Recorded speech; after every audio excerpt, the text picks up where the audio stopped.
Hello બાળ મિત્રો, મારું નામ છે ક્રિશા. અલંકાર સ્વાધ્યાય પોથીનો આજે આપણે અભ્યાસ કરીશું. જેથી મારી ચેનલને વધારે લાઈક, શેર અને સબસ્ક્રાઈબ કરવાનું ના ભૂલશો. અને તમારા મિત્રોને પણ શેર કરજો, જેથી તે પણ અલંકાર સ્વાધ્યાય પોથીના વિડીયો જોઈ શકે. તો ધોરણ 5માં પર્યાવરણ એટલે કે આસપાસ ભાગ 1ની એટલે પ્રથમ સત્રની શરૂઆત કરીએ. પાઠ છે પહેલો, મજાની ઇન્દ્રિયો. તેમાં પ્રશ્ન 1 છે, જે આજે ચિત્ર છે તેના નામ લખવાના છે નીચે. તે પહેલું છે કૂતરાનો કાન, બીજું સમડીની આંખ, ચોથું ગીધની આંખ, ચોથું વાઘની આંખો, ઘુવડની આંખો, માણસનો કાન, ડોલ્ફિન, લંગૂર, મગર, માણસની આંખો, ગરોળી ને સ્લોથ. પ્રશ્ન 2, વિકલ્પ. પહેલામાં એ, બીજામાં સી, ત્રીજામાં સી, ચોથામાં એ, પાંચમાં ડી, છઠ્ઠામાં ડી, સાતમાં ડી, આઠમાં એ, નવમાં સી, 10માં એ, 11 ડી, 12 બી, 13 એ, 14 સી, 15 બી, 16 એ, 17 એ, 18 ડી, 19 એ. પ્રશ્ન 2, ખાલી જગ્યા. પહેલામાં તાપમાન, બીજામાં ગંધ, ત્રીજામાં પાક, ચોથામાં કાંગારૂ, પાંચમામાં ચિમ્પાન્જી, છઠ્ઠામાં દુર્ગંધ, સાતમામાં અવાજ, આઠમામાં ડોલ્ફિન, નવમામાં ખુલ્લી, 10મામાં પટ્ટા નવરંગી, 11માં નકલખોર, 12માં તેજ, 13માં સંકેત, 14માં 18, 15માં કર્ણેન્દ્રિય, 16માં શિંગડા, 17માં 2, 18માં સસ્તન. પ્રશ્ન 4, ખરા ખોટા. પહેલામાં ખરું, બીજામાં ખોટું, ત્રીજામાં ખોટું, ચોથામાં ખરું, પાંચમાં ખરું, છઠ્ઠામાં ખોટું, સાતમામાં ખોટું, આઠમામાં ખરું, નવમામાં ખોટું, 10મામાં ખરું, 11માં ખરું, 12માં ખરું, 13માં ખરું, 14માં ખરું, 15માં ખરું, 16માં ખરું. પાંચમામાં છેકો મારો. પહેલામાં ભક્ષક ઉપર છેકો, બીજામાં નુકસાનકારક. હું જે છેકો મારવાનો છે તે શબ્દ હું બોલું છું. ત્રીજામાં નાનું, ચોથમાં સૂકી, પાંચમામાં ફોલિક એસિડ, છઠ્ઠામાં 4 મીટર, સાતમામાં ચામડીમાંથી, આઠમામાં ડાળ, નવમામાં ત્વચા, 10માં વિકેન્દ્રિત, 11માં ભીનાશને અનુભવી, 12મામાં રંગ, 13માં એકલી, 14માં પંજાની. પ્રશ્ન 6, દરેકના બે નામ લખો. પહેલામાં ગાય અને વાઘ, બીજામાં ગીધ અને સમડી, ત્રીજામાં ગરોળી અને સાપ, ચોથામાં સ્લોથ અને અજગર, ને પાંચમામાં ચિત્તો અને દીપડો. પ્રશ્ન 7, જોડકા. પહેલામાં બી, બીજામાં સી, ત્રીજામાં ડી, ચોથામાં ઈ, પાંચમામાં એ. પ્રશ્ન 8, વર્ગીકરણ કરો. મને ગમતી સુગંધ, મને ન ગમતી સુગંધ, ફૂલોની ગંધ, કચરાની ગંધ, પરફ્યુમની ગંધ, મેલા કપડાની ગંધ. હું બંનેની બોલું છું એક એક, રાઈટ. અગરબત્તીની ગંધ, પહેરેલા બૂટ ચંપલની ગંધ, રાંધેલા ખોરાકની ગંધ, તો અહીંયા વાસી ખોરાક. પાંચમામાં ભીની માટીની ગંધ, તો અહીંયા પાંચમું પક્ષીની ચરક. આમાં છઠ્ઠુંમાં તાજા શાકભાજીની ગંધ, તો આમાં છઠ્ઠામાં વાસી શાકભાજી. સાતમામાં હવા ઉજાસવાળા ઓરડાની ગંધ, અને આમાં સાતમું કાદવ કીચડ ગટરો. પ્રશ્ન 9, તફાવતના બે મુદ્દા લખવાના છે. તો અહીંયા રાષ્ટ્રીય ઉદ્યાન છે, અહીંયા રાષ્ટ્રીય અભયારણ્ય છે. અહીંયા 1, 2 ને 3 મુદ્દા છે. આના પણ 3 મુદ્દા છે. તો આનો પહેલો મુદ્દો છે, સરકાર વન્યજીવોના તથા વિકાસ માટે બનાવે છે. બીજું, રાષ્ટ્રીય ઉદ્યાનને અભયારણ્યમાં ફેરવી શકાતું નથી. ત્રીજું, કોઈ પણ પ્રકારની માનવીય પ્રવૃત્તિને છૂટ હોતી નથી. અને અહીંયા પહેલું, પશુ પક્ષીઓની વિશેષ સુરક્ષા માટે સરકાર અથવા એજન્સી બનાવે છે. બીજું, રાષ્ટ્રીય અભયારણ્યને રાષ્ટ્રીય ઉદ્યાનમાં ફેરવી શકાય છે. ત્રીજું, પશુપાલન, વૈજ્ઞાનિક સંશોધન, પ્રવાસ, આરોગ્ય સંશોધન માટે છૂટછાટ હોય છે. પ્રશ્ન 10.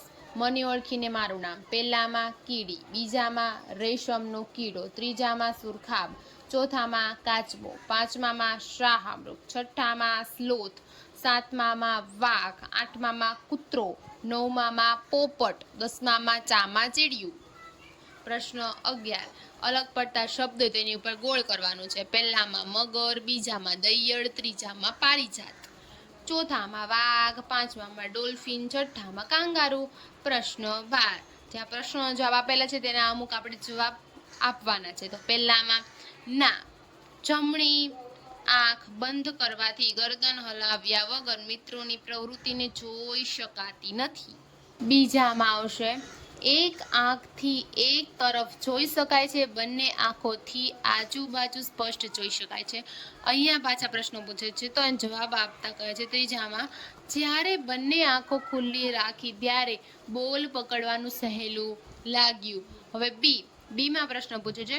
પહેલુંમાં જવાબ આવશે જ્યારે કાનની પાછળ હાથ રાખી સાંભળીએ ત્યારે અવાજ વધુ તીવ્ર લાગે છે.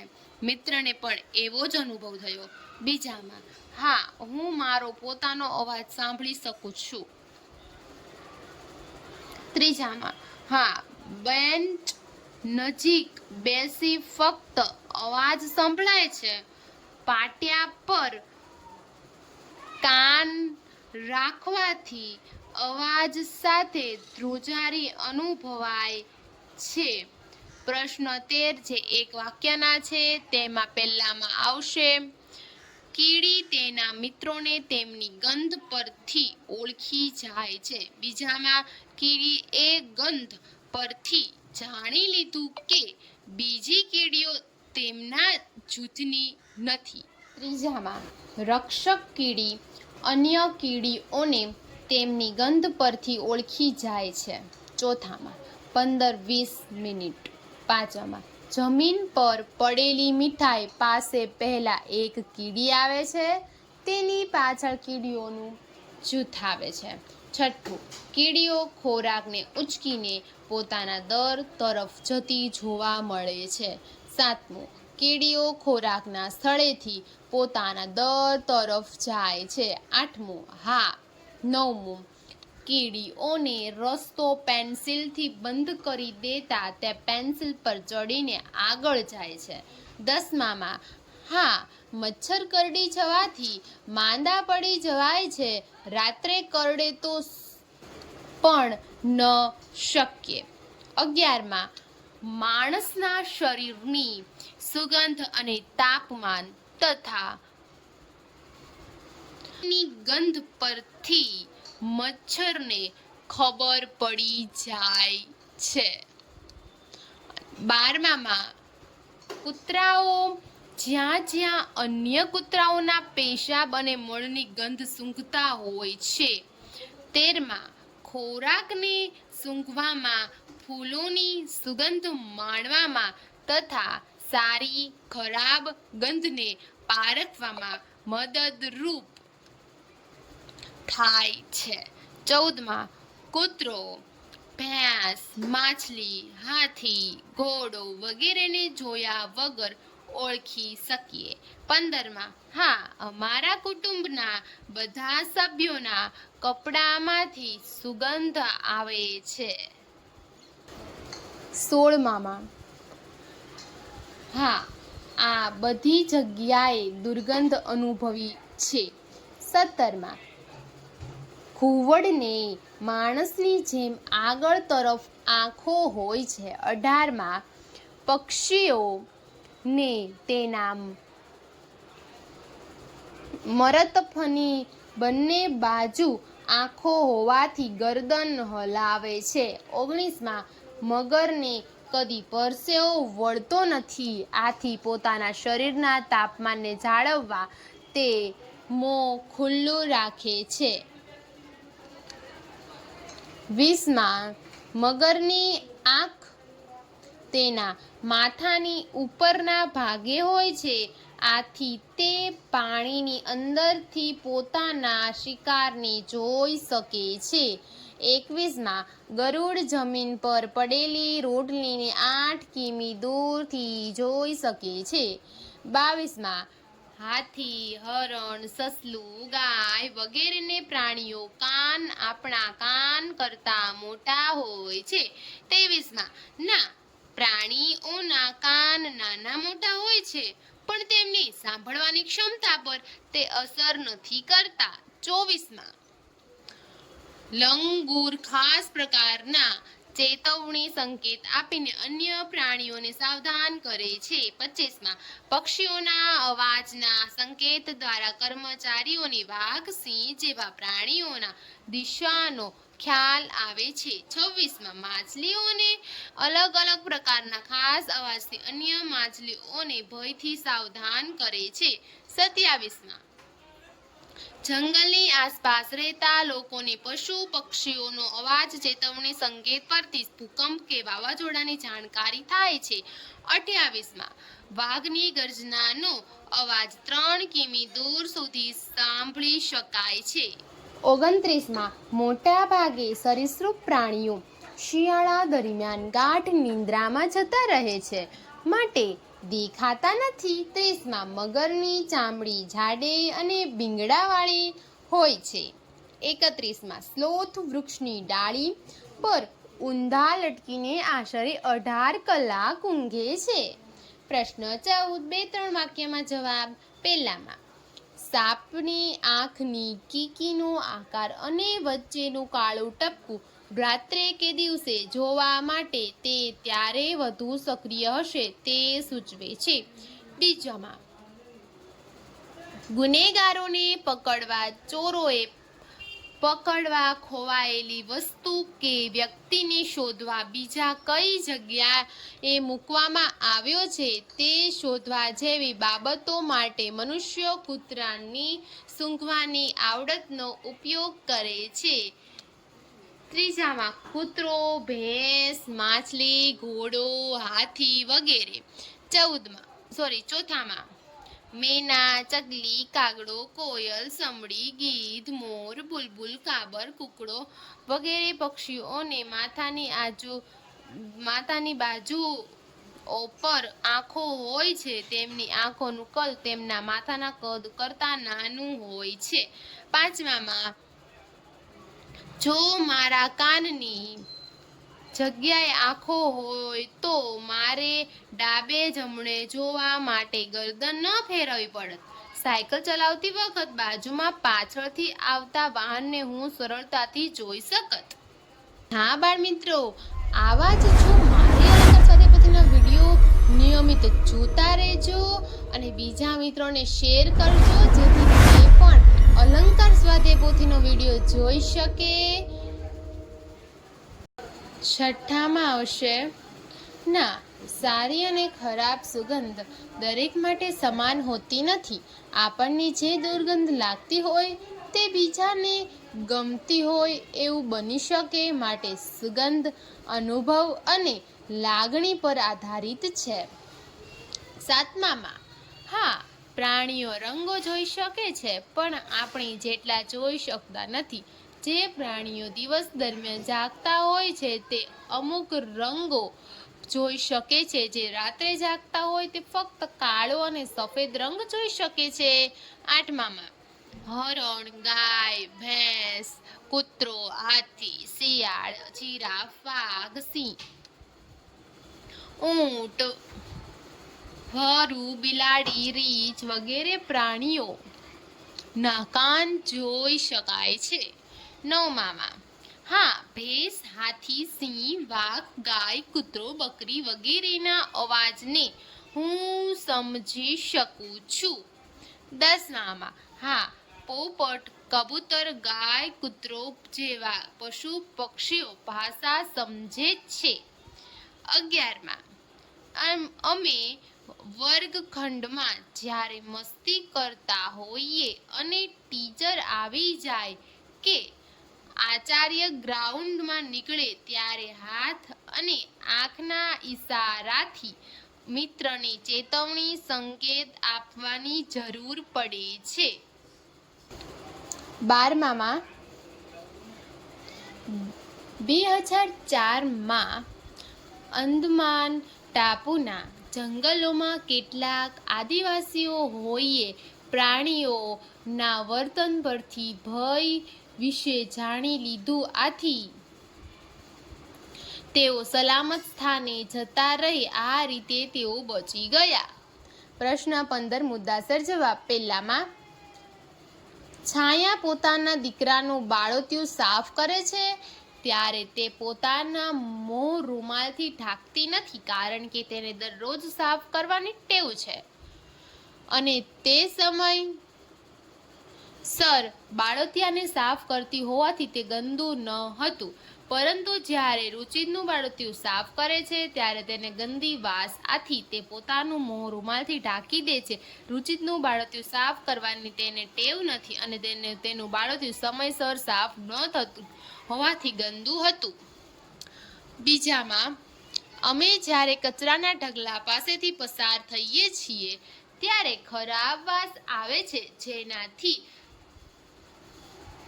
શ્વાસ લેવો પણ ન ગમે અને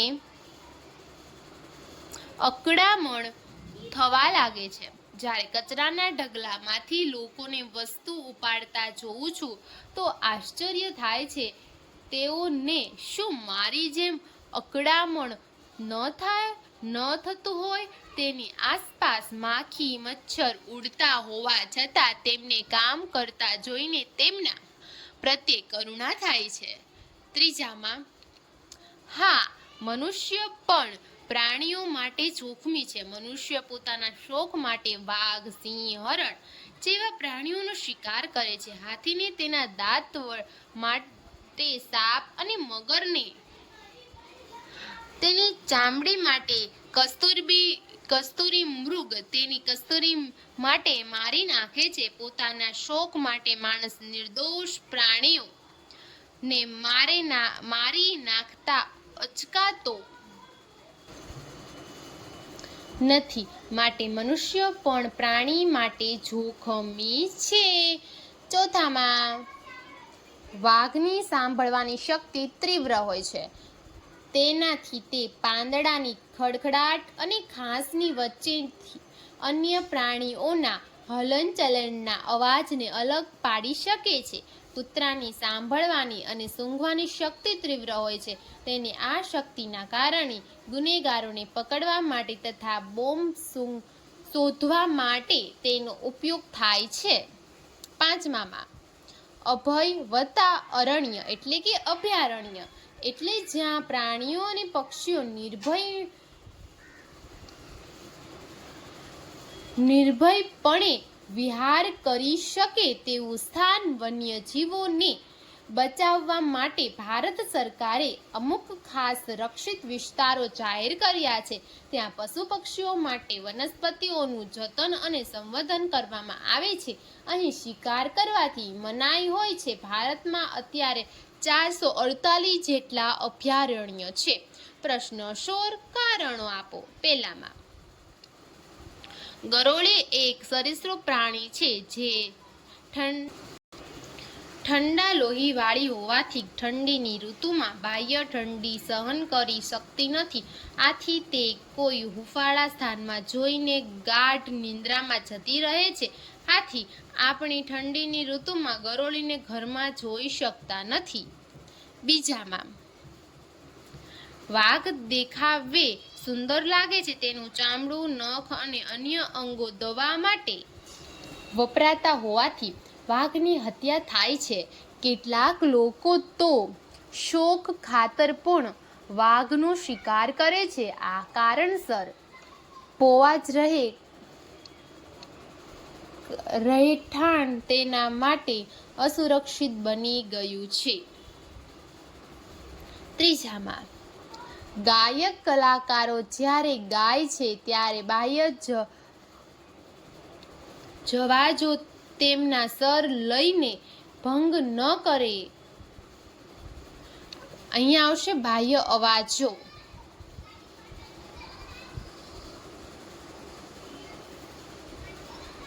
અને તેમનું સંપૂર્ણ ધ્યાન પોતાના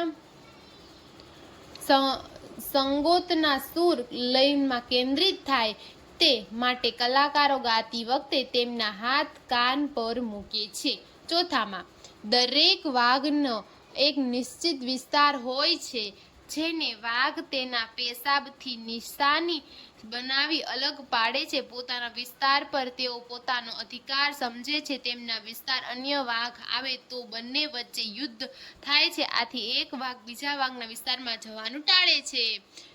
પ્રશ્ન 17 ટૂંક નોંધ.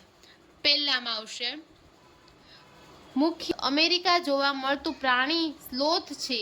તે દેખાવમાં રીંછ જેવું હોય છે. તેનું કદ 2 થી 2.5 ફૂટનું હોય છે. સ્લોથ જ વૃક્ષ પર રહે છે. તેના પર્ણોને ખાય છે ત્યારે એક વૃક્ષના બીજા વૃક્ષ પર જાય છે. સ્લોથ વિશ્વનું સૌથી આળસુ પ્રાણી છે. દિવસના લગભગ 18 કલાક તે વૃક્ષની ડાળી પર ઊંધા લટકીને ઊંઘે છે. તેનું આયુષ્ય લગભગ 40 વર્ષનું હોય છે. તે અઠવાડિયામાં એક જ વાર વૃક્ષ પરથી નીચે આવે છે. બીજામાં, ડોલ્ફિન એ વહેલની જાતનું એક સસ્તન જળચર પ્રાણી છે. ગ્રીક ભાષામાં ડોલ્ફિન અરગ ધરાવતી માછલી ખાય છે. માછલી જેવો આકાર ધરાવતું આ પ્રાણી દરિયા કે નદીમાં રહે છે. તેમને હંમેશા તાજા પાણીમાં રહેવું ગમે છે. ડોલ્ફિન અને વહેલ માણસના મિત્ર ગણાય છે. તે બુદ્ધિશાળી અને સામાજિક પ્રાણી છે. તેઓ એકબીજાને સંદેશ આપવા, તે ભય વિશે ચેતવવા અલગ અલગ અવાજ કરી સંકેત આપે છે. ત્રીજામાં, વાઘ એક હિંસક પ્રાણી છે. તે ભારતનું રાષ્ટ્રીય પ્રાણી છે. તેની ચપળતા અને આકર્ષક દેખાવને કારણે પ્રભાવશાળી ગણાય છે. તેને મૂછો ખૂબ જ સંવેદનશીલ ને હવામાં હલનચલન અનુભવી શકે છે. તેની સાંભળવાની શક્તિ ખૂબ જ તીવ્ર હોય છે. તે જુદા જુદા કામ માટે જુદા જુદા અવાજ કાઢી શકે છે. એક પ્રિય પ્રાણી હોવાથી પોતાના વિસ્તારમાં રહેવાનું પસંદ કરે છે. માણસોના શિકારોના કારણે વાઘની સંખ્યા ખૂબ જ ઓછી થવા લાગે છે. અહીંયા પ્રોજેક્ટ વર્ક છે. આ પણ અહીંયા એક પ્રોજેક્ટ વર્ક લખેલું છે. તો બાળ મિત્રો, આ સાથે આપણો આ પહેલા ચેપ્ટરનો જે આસપાસનો વિડીયો છે એ પૂર્ણ થાય છે. અને હા બાળ મિત્રો, આવા જ અવારનવાર બીજા વિષયના બીજા પાઠ જોવા હોય તો મારી ચેનલને સબસ્ક્રાઇબ કરવાનું ના ભૂલશો, જેનાથી તમારામાં અને નોટિફિકેશન કરવાનું ના ભૂલશો, જેનાથી તમારામાં તે નોટિફિકેશન આવી શકે અને તમે પણ વિડીયો જોઈ શકો. તો આવજો બાળ મિત્રો, ફરી મળીશું નવા વિડીયો